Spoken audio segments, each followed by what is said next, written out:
Ya comenzó.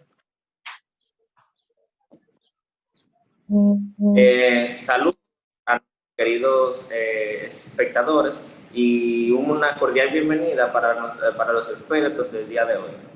Hoy nos encontramos para hablar sobre un tema que interfiere en la vida del día a día humano. Este tema le permite registrar experiencias, recordar pasadas, poder comunicarnos, ejecutar movimientos, entre otros.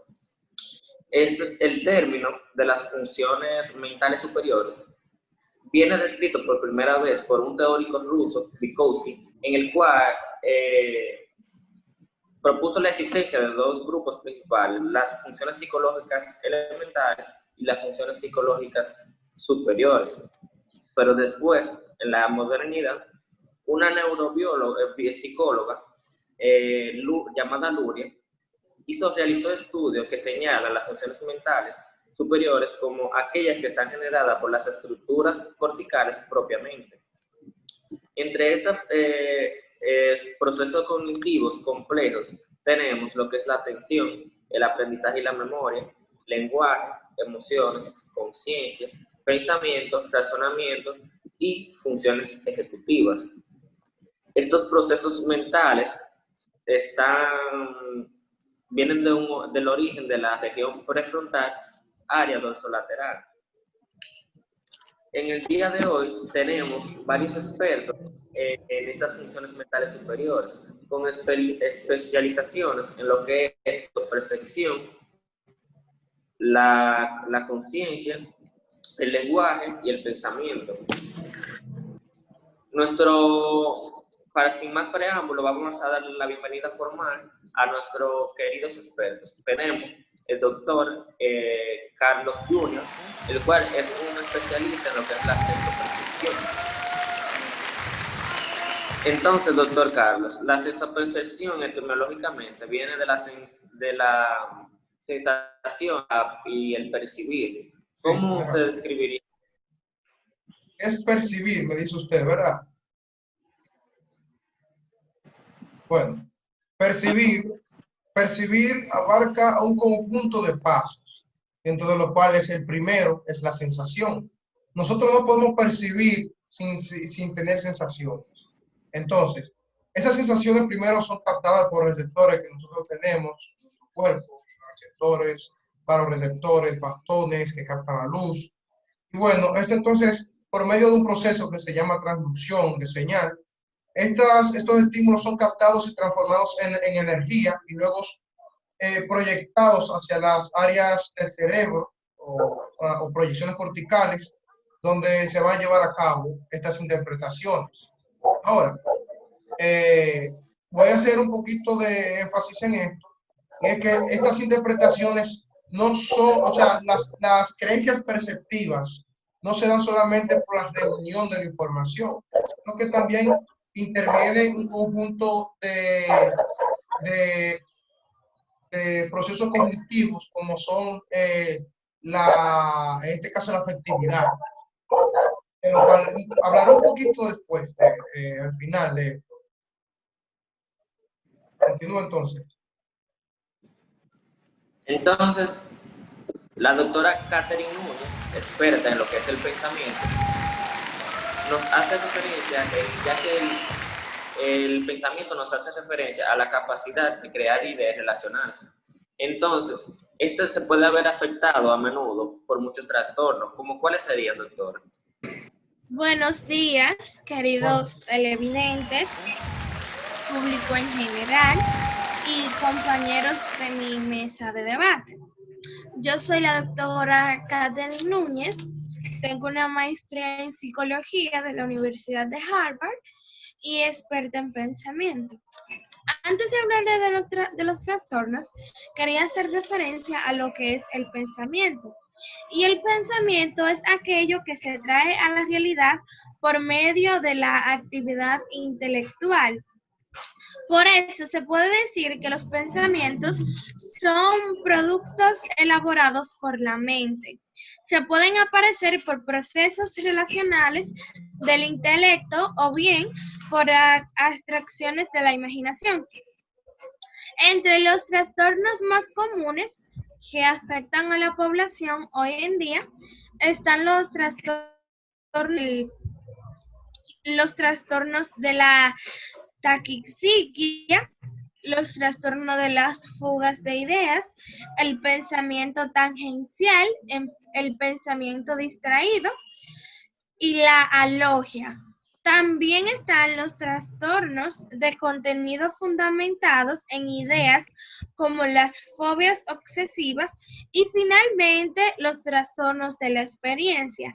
Estos trastornos de la experiencia son unos trastornos muy difíciles de explicar, tomando en cuenta que hoy en día son uno de los más comunes. Resaltándole a nuestros televidentes que pueden seguir haciendo cualquier tipo de preguntas y que aquí estamos para responderlo.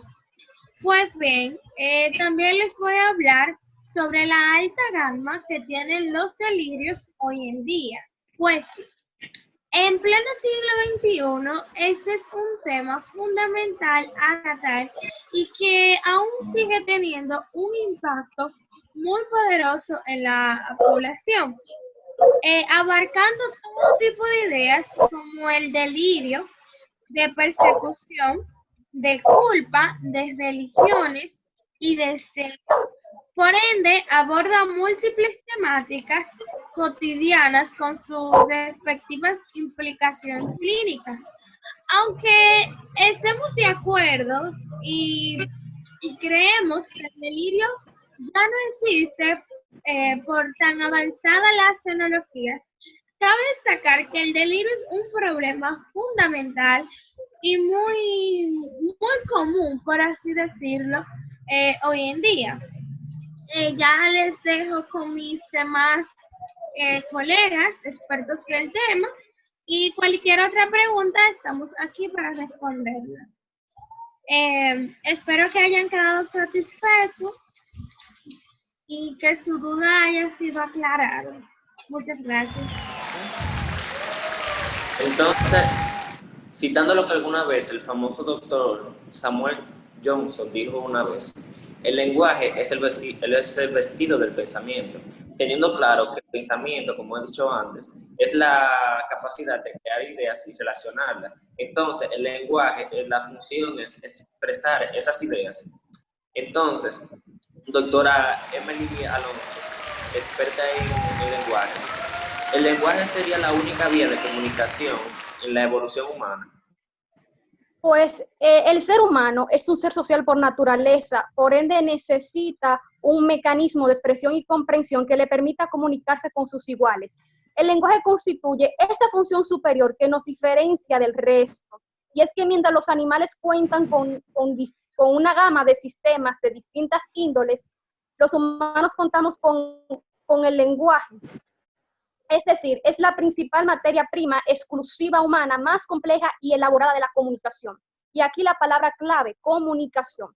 Ese acto no exclusivo de la especie humana, porque muchos organismos pueden comunicarse, de establecer un contacto y transmitir una determinada información en un contexto y una categoría predeterminada. Y con categoría me refiero tanto a la parte verbal, es decir, oral y escrita, como en la parte no verbal, que podemos mencionar el lenguaje corporal y el lenguaje facial, que también tiene sus distintas expresiones.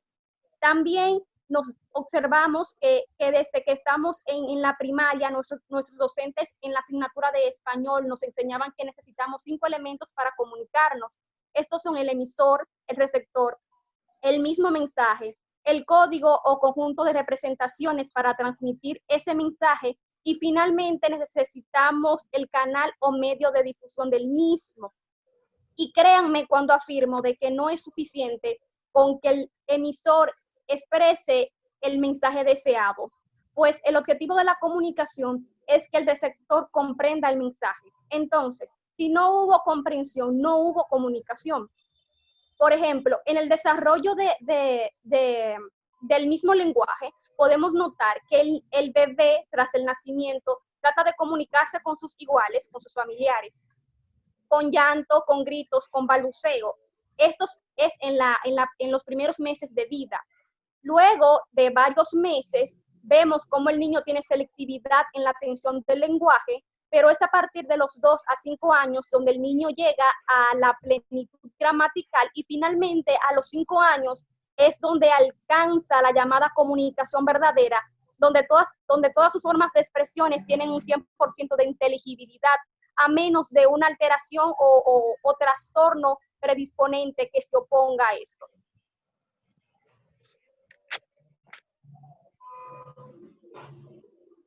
El micrófono no está encendido.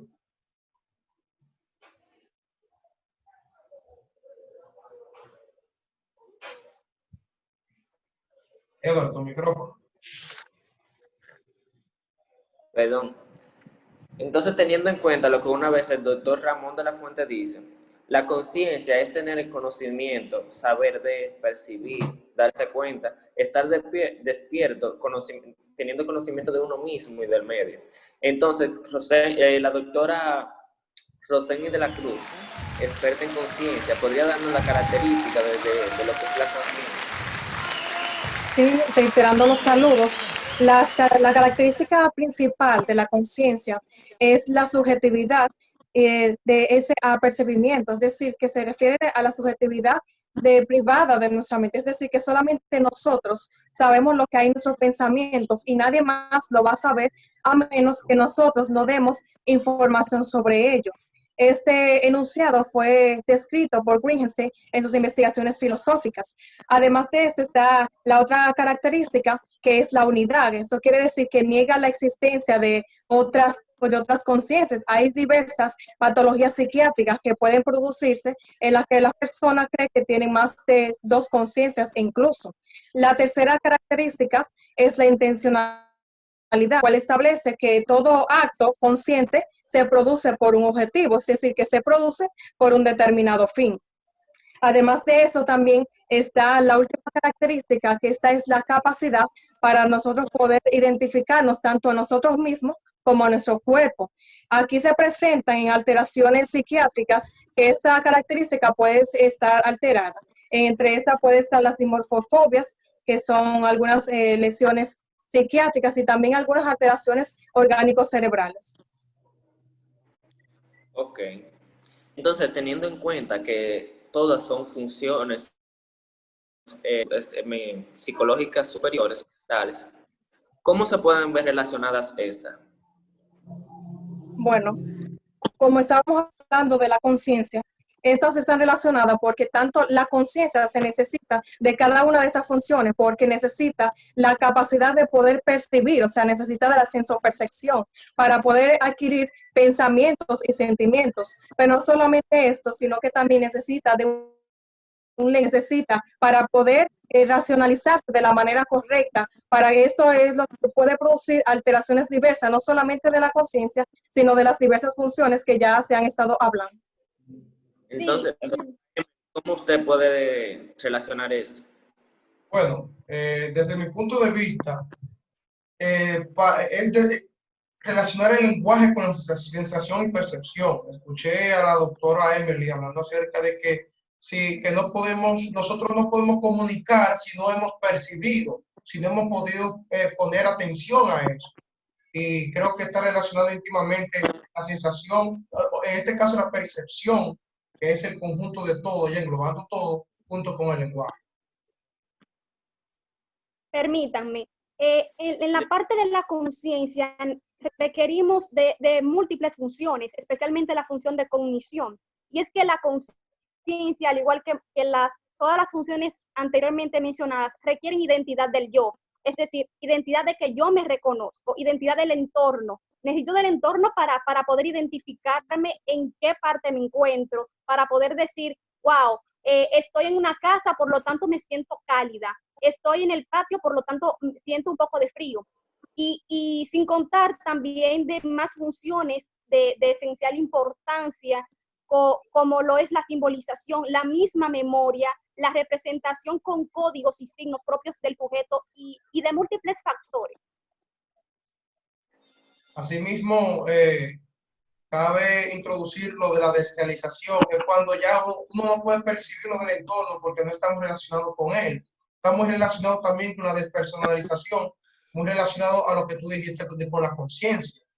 Muy importante ese tema ahí también. Ok. Entonces, ahora que ya todo quedó claro, pero hay algunas preguntas que el público me ha pasado.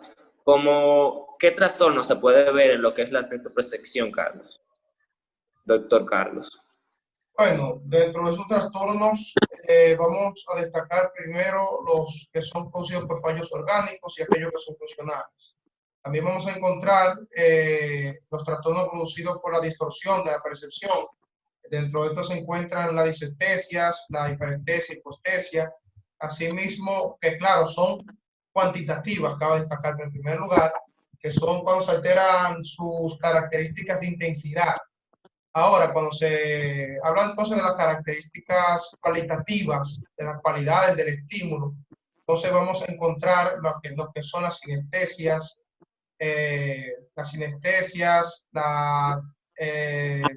dismegalopsias también, dentro de las cuales encontramos las micropsias, micropsias, macropsias, y una muy importante que es la autometamorfosia, que está relacionada para definirla en pocas palabras, es cuando no conozco o percibo de un tamaño, perdón, inadecuado el tamaño, la forma de mi cuerpo, de mi propio cuerpo, una parte de mi cuerpo.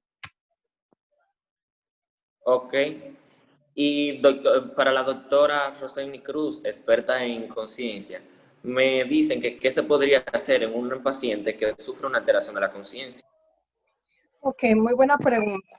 En un paciente que se sospecha que tiene una alteración en la conciencia, se debe de evaluar la capacidad motora, la capacidad atencional de fijar y de prestar atención, además de la reactividad y el humor afectivo. También se deben de observar un elemento muy importante, es tanto la presencia como la ausencia de elementos alucinatorios. Además de esto, en la historia clínica se debe de observar si hay enfermedades relacionadas como por ejemplo la diabetes, enfermedades somáticas que puedan tener alguna alteración en la conciencia. Además se debe de investigar de pacientes que tengan una alteración psiquiátrica previas. Además también pacientes que hayan tenido algún consumo tanto crónico como agudo de alcohol o de diversas sustancias. Se deben de observar también en las lesiones de las enfermedades como traumas craneoencefálicos, cardiovasculares, también enfermedades metabólicas, endocrinas, entre otros. Pero un elemento muy importante a saber en los pacientes con una alteración en la conciencia es que los signos y síntomas se van a presentar de manera inmediata y por lo tanto a partir de la historia psiquiátrica el que realiza la historia clínica debe de valorar si se trata de una causa orgánica o psicológica. Ok, entiendo. Y en las alteraciones del lenguaje, ¿qué patrones se podrían observar? Para la doctora Emily, experta en lenguaje. Son diversos los patrones. Por ejemplo, podemos notar que cuando un niño presenta una alteración del lenguaje, de las distintas formas de su lenguaje, podemos notar una vecinita o la misma abuelita que dice, eso es algo que se le va con el tiempo, se le va después de grande. Notamos que no es así. Pareciera que es algo que se desarrolla según el niño va creciendo. Y aquí encontramos diversos patrones. Tenemos patrones cuantitativos y destaco lo que son las alteraciones en cantidad, es decir, el mutismo o ausencia, el empobrecimiento del lenguaje, es decir, la escasez. Y finalmente tenemos la logorrea o aumento del habla significativamente. Pero al igual que los cuantitativos están los cualitativos, es decir, los relacionados con la intensidad, con el tono, y es que el tono es lo que nos permite distinguir entre un sonido grave y un sonido agudo. Aquí ejemplifico con la llamada prosodia, en la que hay una alteración, una ausencia, mejor digo, de la modulación o entonación. Entonces, el patrón observable en estos individuos es que tienen un habla monótona, uniforme, es como si no tuvieran, es como si su lenguaje fuera una línea recta que no tiene variabilidad en los sonidos articulados por el mismo. También tenemos patrones relacionados con el ritmo y destaco la llamada tartamudez, donde nuestros niños, bueno, tenemos una población alta de infantes que pueden sufrir bullying en sus escuelas porque no tienen esa fluidez verbal como los niños en general. En estos casos recomendamos el tratamiento logopédico con el objetivo de evaluar, diagnosticar y hasta prevenir cualquier alteración en el habla, el lenguaje, hasta la función de deglución. También tenemos patrones significativos y es el caso el típico caso de cuando dicen muchos, el yo me entiendo. Es el caso típico de la glosolalia, donde la producción verbal del individuo es inventada, por lo que solo tiene significado para sí mismo. Y destaco en esta parte que al igual que estas, otras alteraciones relacionadas con múltiples patrones no son exclusivas de alguna patología o enfermedad predisponente, sino que se pueden presentar en un contexto de normalidad, porque es que el lenguaje como función está influenciada por múltiples factores, incluso ideológicos y hasta relacionados con el nivel educativo. No es lo mismo yo decirte a ti que un sujeto A que alcanzó la cúspide de su educación es igual, o su lenguaje es igual a un sujeto que posiblemente se haya vivido en el campo por mucho tiempo y que solo haya llegado, por ejemplo, a tercero de la primaria. Y ambos sujetos pueden tener la misma edad y debido a las condiciones en las que se desarrollaron su vida, no tienen un habla o un lenguaje igual. Ok, entonces, claro que todos estos procesos cognitivos que están presentes en el día a día del ser humano y pueden converger de manera tanto uno que puede depender del otro, y que si hay alguna alteración o algún trastorno podría interferir en lo que es la vida del ser humano. Este tema es muy importante conocer acerca de ya que estas funciones son esenciales y para el desarrollo del ser humano. Ya dicho esto, darle las gracias a cada uno de los expertos por acompañarnos este día y al público presente, y nos veremos en la próxima para tratar otro tema importante. Gracias. Mil gracias a ti. Yo creo que... Gracias, doctor. Muchas gracias a usted, doctor Eduard Arias, por hacernos esta invitación a su programa. Estoy muy contenta de poder compartir algunas de mis ideas con usted y tan hermoso público que tiene. Espero que se repita la visita. La invitación de usted hacia mí y la visita de mí hacia usted. Y muchísimas gracias.